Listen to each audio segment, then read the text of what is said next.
Today I'm going to go over my gas tank for a wasteland type setting. I have three different styles that I use for this very simple prop. So the first one is just a sort of chrome metallic.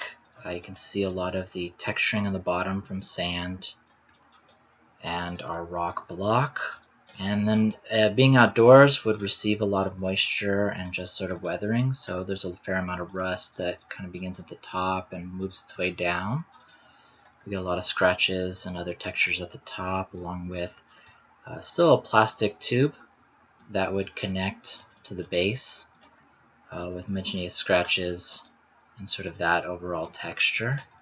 So this one was done in a more simplified manner to kind of keep the object more into the background.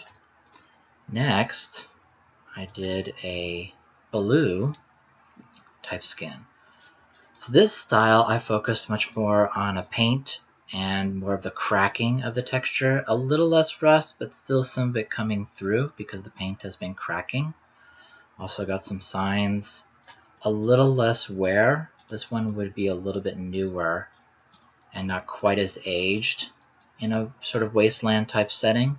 So kind of depends on where it's located. If this was more of inside a place, it would receive a less weathering rather than buried. So I got a little blue, and you can see that there's a lot of difference to the metal and a lot of the shininess. So I was pretty happy with how this sort of turned out. And then my third one, my last one, I decided just to take the model and go with something much more radical in design. So with a little bit more science fiction, just amped up the metal, decided that instead of gas, this thing would contain radiation and some kind of other science fiction kind of enjoyment. So I went with a lot of different texture, spacing, and this one I went with something that would receive a little less weathering and rust, just given the type of metal that it could be used, thinking a little bit more specialized. Also with a vent and just a little bit of lower rust and some change up in the coloring along with compartments. And I used the display settings to help kind of impact the overall brightness. And as you can see from the wireframe, we'll go to the simple one.